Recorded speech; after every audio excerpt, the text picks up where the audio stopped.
நடந்தது? அன்னைக்கு ஒரு அம்மா இதில் கோயிலில் நாங்கள் 3 பேர் ஒன்றா வேலை பார்க்குறோம் சார். வெள்ளிக்கிழமை ஒரு 9 மணி இருக்கும். அவங்க அம்மானால நடக்க முடியாது, அந்த அம்மாவோட அம்மானால நடக்க முடியாது.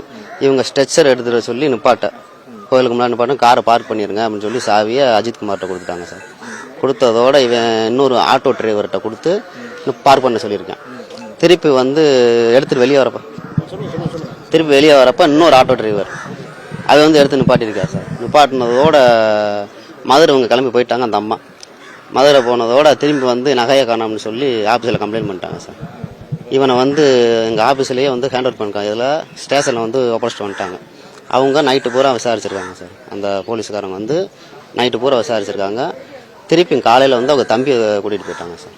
கூப்பிட்டு போனதுக்கப்புறம் எங்களை மதியம் ஒரு 12 to 1 இந்த டயத்தில் வந்து எங்கள் 2 பேர்த்து என்னையும் பிரவீனும் கூட்டிகிட்டு போயிட்டாங்க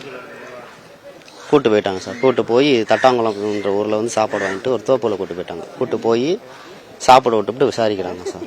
விசாரித்தோன்னே திருப்பி அஜித்தை மட்டும் தனியாக கூப்பிட்டு போய் விசாரித்தாங்க. என்ன சொன்னாங்கன்னு தெரியல. அவனை அடிக்க கிளம்பிட்டாங்க சார். அடி பொறுக்க மாட்டாமல் கோயில் மாட்டு கொட்டத்தில் வச்சுருக்கேன்னு சொல்ல, இங்கே வந்து பார்த்தா செயின் இல்லை. திருப்பியும் அடிக்க பைப்பு இதெல்லாம் மூங்கி கம்பு இதில் வச்சு அடிக்க கிளம்பிட்டாங்க சார். அடித்தோன்னே ஃபிக்ஸ் வந்துடுச்சு அவனுக்கு. கம்பி இரும்பு ராடை கையில் கொடுக்குறாங்க. யூரின் வந்து பிளட்டாக போயிடுச்சு, வெளியேறிடுச்சு. வெளியேறணுன்னு ஆஸ்பத்திரி தூக்கணும்னு சொல்லிட்டு இங்கே வந்தோன்னே ஆள் ரொம்ப சொன்னிட்டா சார்.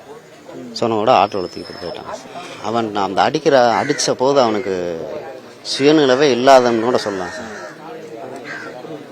அடி வந்து அப்படி அடி சார். அப்படி அடி நான் வாங்கி யாரும் படத்தில் கூட பார்த்ததில்ல. அது மரண வேதனைன்னு சொல்லலாம்.